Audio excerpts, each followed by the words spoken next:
Everybody, welcome to the Buckeye Weekly podcast. I am Tony Gerdeman, here as always with Tom Orr. Tom, how's it going? Tony, there's no time for that. There's no time for feelings or emotions. Ohio State is going to have a new starting quarterback on Saturday. Tony, what's the only thing better than a podcast? I submit the answer is an emergency podcast. I texted you about 10 minutes before we started recording and said, yeah, we already released a show today. We probably need to do another show because this type of news, I suspect there will be some level of interest in this type of news. So let's talk about Ohio State's new probably starting quarterback. Yeah, I feel like there should just be a siren playing throughout the entire show, and that would not get tiring at all. What annoying background noise on this show, Tony? I don't think that could ever happen. True. Now, we say there's going to be a new starting quarterback. Ryan Day said on his radio show and then talked with the reporters during his lightning round session on Thursday that the plan right now is for CJ Stroud to be the emergency quarterback only. They have shut him down the last 2 days of practice, being the only 2 days of practice. I don't know. Yeah, I guess they probably practiced on Monday. He did not practice Tuesday and Wednesday. We'll see. They'll see where he is today. I don't know that he would have practiced even on Monday if they're planning on shutting him down. But so they'll see where he is today. But even then, like Day said, yeah, well, if he says he's good to go, then he'll play. But every other comment about it is the plan right now is for him to not play and just rest. Because at this point, they've talked to the doctors. The shoulder's not necessarily getting better, may not be getting worse, but they decided, like, as we talked about, I think after the game, this would probably be the best course of action. And I don't want to pat ourselves on the back. That's not what this show is about. That's what our bold prediction show is about. But it's clear the doctors, CJ Stroud, Ryan Day, all of them decided, you know what, this is probably for the best. I completely agree. And now we get to see somebody new. And not that, yay, finally CJ Stroud's finally out of there. No, that's not it. It's like we finally get to see somebody new, see what they can do. But also, this is the best thing for CJ Stroud, in my opinion. 100%. And yeah, I mean, go back to our post-game show from the Tulsa game, and it was like very clearly there are issues here. This is a quarterback who has gotten substantially less accurate than in the spring. So, like, very clearly there are issues there physically. He talked about it pretty openly after the game. Like, when that happens, and especially when you have good backup options, like, there's no reason to not do this. And that's even more true when you're playing a team where you're a 7-touchdown favorite. Like, there is no way things go disastrously enough on Saturday for Ohio State to lose. So if you're going to do this, this is the time to do this. This is the week. You do it now. You give CJ Stroud a week off. You hope that, Ryan Day made it sound like the time off should help the shoulder a little bit. I think they've been sort of managing him a little bit during practice throughout the fall anyway, and a little bit of a pitch count at times in practices, even when he has played in those games. So, the rest, you've got to figure the rest is going to help a little bit. Just this is one of those things where this was such a screamingly obvious solution, answer to this situation, that it felt like it was inevitable that this was going to end up here. But, even then, Ryan Day was sort of hedging everything with, well, we'll see how CJ feels today. Like, he doesn't want to come out and say it, but it has seemed so screamingly obvious that this was the solution to this, that it's kind of felt inevitable. Yeah, and I think everybody is excited to see something new, and it gives people, Tom, it gives people a reason to be excited about watching the Buckeyes on a Saturday night against Akron. So let's see how those ticket sales do. One subject, Quinn Ewers would not be available. I think Clay Hall asked if he would be available, or somebody asked, and Randy said no, he wouldn't be available at this point. So that gives you 2 scholarship quarterbacks, Tom. I know we don't need to get too much into the bold prediction show that we did on Wednesday, but I believe one of your bold predictions was 4 quarterbacks take snaps. Is that correct? I would have to go back and look. I thought it was 3 different people take snaps, which is, it's still a possibility.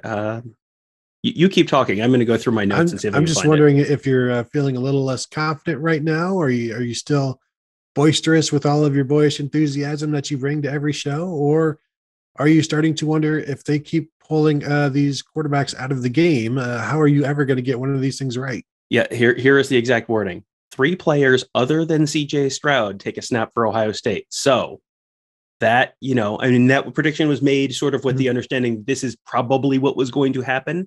This actually helps you. This actually helps me. Yes. Now, this is the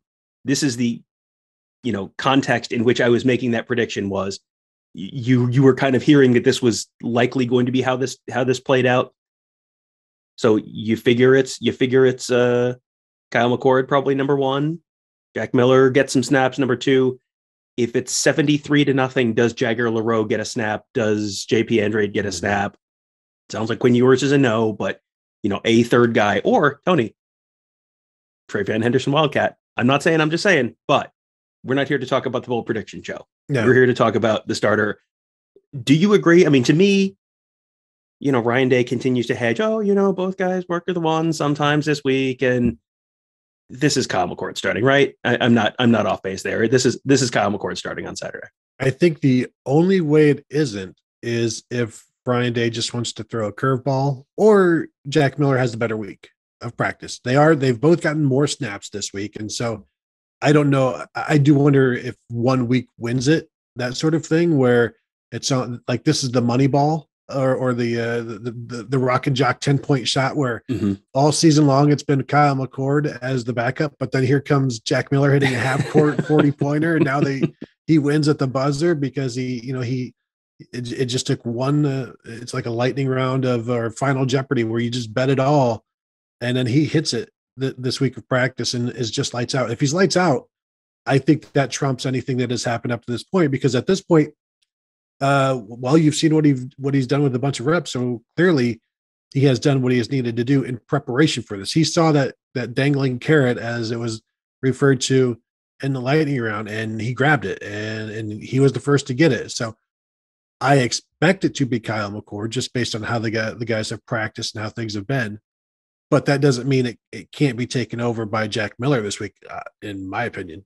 Yeah, I mean, it's certainly a possibility. But, I mean, the overall trend from everything that we've seen has been Jack Miller was the number 2 entering fall camp. Kyle McCord is repping third. They do these drills. They do all these drills in order. And it's always CJ Stroud first. And then it started out the fall with Jack Miller second and Kyle McCord third. Now when they're warming up before games, it's CJ Stroud and then Kyle McCord and then Jack Miller. And that sort of meshes with some of the stuff you're sort of hearing from inside the program as well. So yeah, I would be pretty surprised if it was not Kyle McCord, because it seems like it has become Kyle McCord very clearly as the number 2 guy, although Ryan Day has not wanted to say that publicly. But the way Day talked about it, he made it sound like this was going to be, this was not going to be like they're rotating drives or anything like that. Like someone was going to come in, be the starter, and then another guy might come in, later in the game, towards the end of the game. It does not sound like that doesn't vibe to me like, they're going to make an impulsive decision based on the next 3 hours on the practice field. And then the guy who is clearly number 2 right now is suddenly going to be relegated to like distant third backup duty. That doesn't track with me. So I would be very, very, very surprised if it was not Kyle McCord starting on Saturday. And Day did say the shoulder injury he does not believe is serious for CJ Stroud. Day was asked if this game is something that will be a source of evaluation for the job. And basically, like, will you take this game seriously in terms of looking at the position, or will you just realize like the wink and a nod? Yeah, but it's just Akron. And he said this game will be it'll be used for evaluation for all of the players. And so this is an opportunity for a quarterback to stake his claim and maybe make things difficult for anybody else that wants it, for CJ Stroud specifically. But the idea that, what does Kyle McCord need to do to win this job? And these guys are going to play, I assume, one half each. Let's just, or maybe somebody gets 2 quarters, the first half, somebody gets the third quarter and into the fourth, and then the third quarterback comes in and I get it correct. Yes, exactly. Go exactly. On. So we'll say Kyle McCord is starting. He gets one half a play. How good does he have to look to make things more interesting during the week, to where after the game, Ryan Day says, well, we'll look at the position moving forward. And one of the things they did say is, all I ever told the team was we knew who the starter was for Minnesota. And it's been kind of an open job ish. Like somebody can go ahead and win it if they want, but CJ Stroud kept winning it. So now, will this can Kyle McCord do something? Tom, what would it take for Kyle McCord to reopen this battle? I don't know if there's a specific number, a specific metric. I mean, if he comes out and goes 14 for 15 for 280 yards and 5 touchdowns in the first half, like, yeah, I mean, I think you got to look at that.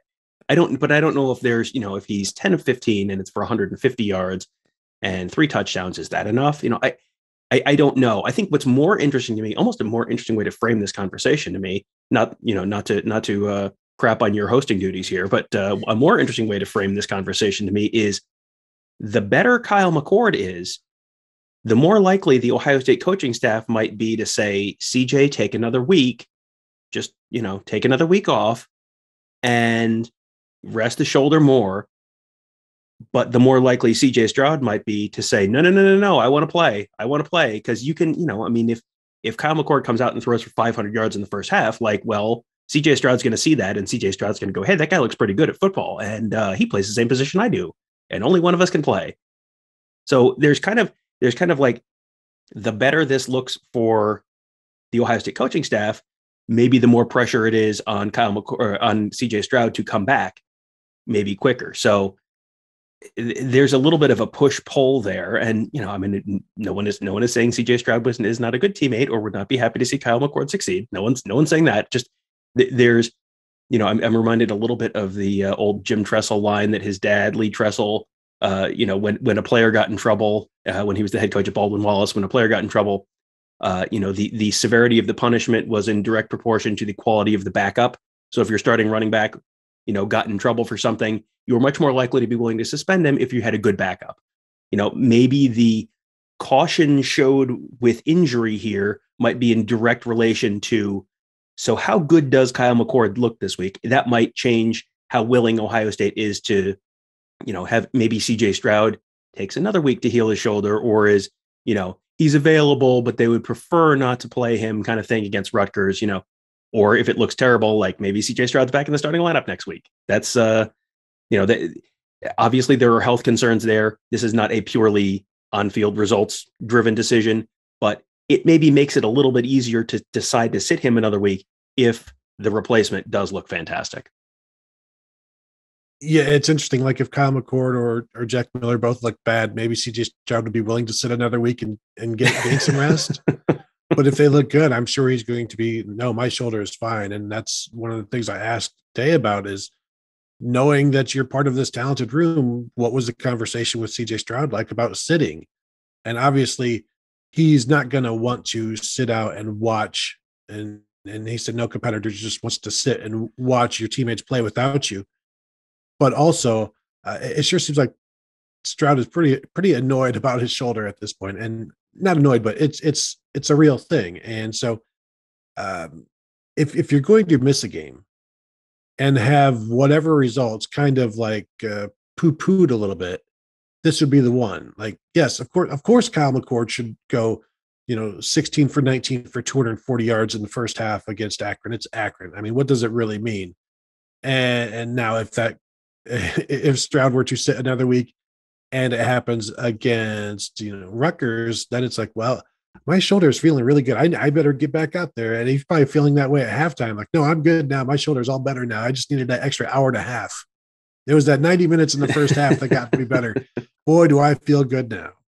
It's that fresh stadium air. Heals you right up. SHI Stadium just does it for us. Yes, the Piscataway air, famous for its healing properties. I mean, this feels like something that has to happen. Like, Ohio State cannot get to where it wants to get this fall if CJ Stroud has this nagging shoulder injury and he's the quarterback the whole time, and you have this guy operating at, and I don't think anyone has put a number on it, but 75%, 80%, whatever percent of his full abilities he's playing at right now due to the shoulder injury. Ohio State's not getting where they want to get with a quarterback who's at 80% of what he could be. So this feels like a necessary step in order to, one, give them, give CJ Stroud an opportunity to hopefully rest up, heal up, get better, get a little closer to 100%. And two, if CJ Stroud goes down, now there is a guy behind him who has thrown a pass at the college level, which currently there is not. That is a big concern. If, CJ Stroud going down, and then just like, if this was happening 3 weeks from now and they had, still not played Kyle McCord or Jack Miller, and you're like going into the Indiana game and then CJ Stroud gets hurt, then the season's doomed, because there is going to be a little bit of a learning curve. Kyle McCord is likely not going to be perfect on Saturday. So keep your expectations realistic, but this is a necessary step to potentially set them up for whichever of those paths end up, whether CJ Stroud gets healthy and then resumes the starting job and can play healthily. That's not really a word, but it is for me. Play fully healthy, play up to his potential, and carry them to the playoff. Great. And if he goes down, then you have a guy who now has started a game and has a little bit more experience, and there's going to be a lot of learning from the film for Kyle McCord after that game on Saturday. The mistakes, this is the individual player version of, you get more improvement from your first game to your second game as a team than any other point on the schedule. This will be Kyle McCord's first game to a second game where you can do a lot of that learning, learn from your mistakes, learn from what you did well, and just start building that experience. I hope the Ohio State fans in the stadium will give him the same courtesy they have given to CJ Stroud. So if Kyle McCord makes some mistakes, I do hope the fans boo him like they have booed CJ Stroud last week. And just really show him what it's like. You want to be Ohio State starting quarterback? Well, here you go. You have missed 2 passes in a row. You are dead to us. So I'm excited to see it. Like I always say that one of my favorite thing about college football is just new players stepping up, and it just constantly refreshes. It's it's so fun to watch, and now we get to see a whole lot of a bunch of new players. We knew we were going to see some new guys, some young guys in this game. Now it's going to be front and center with, assuming Kyle McCord, even if it's Jack Miller. Oh, what a downgrade! No, it's like we get to see new quarterbacks, and that's fun to watch. See what you've got. We know what they've got in CJ Stroud. He's really, really good, and he's going to get better. Now let's see what's behind him, because as Day kept saying, we're going to need everybody. And he said that all year. And the thing is, they have 2014 to point back on. So it's not just coach speak with the guys when they can say, no, like, listen, look at the 3 quarterbacks that we expected to, one guy goes down, the next guy comes up and plays really, really well and goes down at the end. You need everybody. And it's a good lesson, probably a good lesson for Quinn Ewers to learn right now as well, to be seeing it firsthand. Like, I'm never going to play. And then it's like, well, that's what Kyle McCord, that's what Jack Miller was saying. And now look at them. Right. And, 2014 is like the classic example that everyone points to, where it's 3 guys. But how many years has Ohio State gone through where they didn't need at least 2 quarterbacks? I mean, Kenny Guyton pulled their bacon out of the fire a couple times when he was there. You go back to Dwayne Haskins in the Michigan game in 2017. Like, you don't generally get a quarterback who goes through a full season 100% healthy. I mean, Chris Chuganoff came in and played a bunch in 2019, 18, 19. All these years are blended together. 18, it doesn't matter. Listen. It was 19. All these years do blend together. But we're not here to talk about the past. Yeah, exactly. You go through year by year, and it's just constantly there are multiple quarterbacks, and go back to the Purdue game that Kenny Guyton won for him. I mean, these are important snaps. You're going to have to, Kenny Guyton was the starting quarterback when they went on the road and beat Cal. Like, sometimes the backup quarterback has to really step up and win the game for you and can save the season for you. That's Craig Krenzel against Michigan in 2001. Like, these are big wins, Ohio State, like, program defining wins, and you don't always have your starting quarterback. So this is going to be important, whether it's Jack Miller, whether it's Kyle McCord, whether it's CJ Stroud. I mean, they're going to have to get to where they want to. They have to get outstanding play out of whoever that is. And, this is the first chance we're going to get to see out of one of those other guys, and see if they can do it. Yeah, definitely a blessing in disguise. And unless you think that maybe the shoulder injury cost them the Oregon game, that then maybe it's not so much a blessing in disguise, but you got to use it. You got to make the most of it, that you're going to have this opportunity now, and you're going to get a really good look. Those quarterbacks are going to be able to see on film in a real game against somebody other than the Ohio State Buckeyes in practice. So this is going to be invaluable for them. And it won't be a surprise if it comes back down the road to help them win a game against somebody, because I'm watching Michigan State, Miami again today. And it's like, well, there are going to be teams in this Big Ten that are going to give Ohio State issues if the defense continues to be what it is. So having more than one quarterback ready to go and have experience is going to help, because who knows what's going to happen at any point in this season. The more guys you have that have taken that snap, have thrown the ball, have looked at the linebackers, have pointed out the mic, have looked off a safety, all of that stuff. If they've done that in a game, they can go back to that in their mind when it comes up again. And so it's going to be, while it might not be a great thing for CJ Stroud, this is a good thing for the Buckeyes. It's a good thing for the viewers to, hey, we're going to see something new. Everybody's poo-pooing a 7:30 night game against Akron. Where are the haters now? I don't see them anywhere. It did just get a lot more intriguing, which is, that's good. Like as someone who's going to be there one way or the other, I'm good. I'm excited to have some different stuff to watch and interesting stuff to talk about before and after the game as well. Very much so. So that will do it for this emergency podcast, which had to be done because this is pretty big news, and appreciate you guys tuning in and checking it out.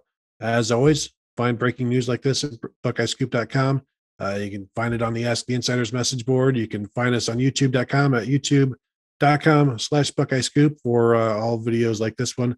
And I'm sure Tom will probably be talking about this on the Morning Scoop at some point. Who knows? I don't know his schedule. I just know he's got a lot of shows to deal with. So eventually this topic will probably come up. So thank you guys for watching. Thank you for listening, and we will talk to you later.